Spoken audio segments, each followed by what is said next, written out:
സന്ധ്യയെ പുറത്തേക്ക് വരികയാണ് ഉന്മേഷ്.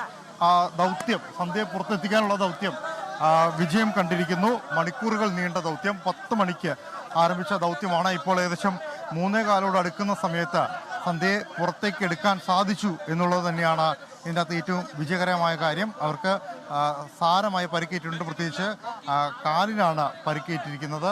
ആ പരിക്കോട് കൂടിയാണ് അവരെ നിലവിൽ താലൂക്ക് ആശുപത്രിയിലേക്ക്, അടിമാലിയിലെ താലൂക്ക് ആശുപത്രിയിലേക്ക് മാറ്റുന്നത്.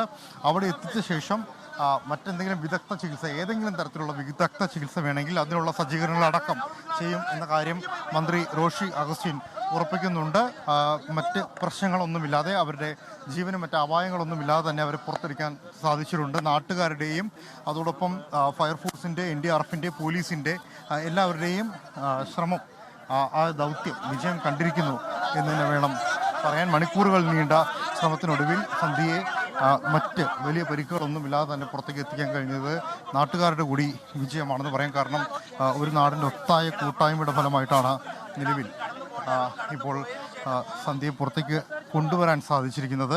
അതും കൂട്ടായ ഒരു പരിശ്രമത്തിൻ്റെ ഭാഗമായി തന്നെയായിരുന്നു.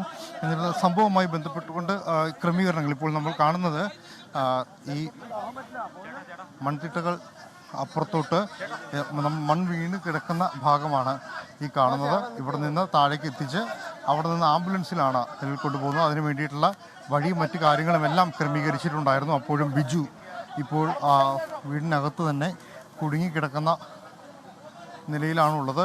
നേരത്തെ തന്നെ ഡോക്ടർമാരടക്കമുള്ള ആളുകൾ ഇക്കാര്യത്തിൽ സംസാരിക്കുകയും ചെയ്യുന്നു. അതായത് ബിജുവിൻ്റെ ഭാഗത്ത് നിന്ന് റെസ്പോൺസുകൾ ഒന്നും ഉണ്ടാകുന്നില്ല, ബിജുവിന് പ്രതികരിക്കാൻ കഴിയുന്നില്ല, മറ്റ് ഹാർട്ട് ബീറ്റ് അടക്കമുള്ള കാര്യങ്ങളും ലഭ്യമായിരുന്നില്ല. അതുകൊണ്ട് തന്നെ ബിജുവിൻ്റെ കാര്യത്തിലുള്ള ഹോപ്പ് വളരെ കുറവാണ് എന്ന കാര്യം പറഞ്ഞു. അതേസമയം നേരെ മറിച്ച് സന്ധ്യയുടെ കാര്യത്തിൽ അങ്ങനെ ആയിരുന്നില്ല സാഹചര്യങ്ങൾ.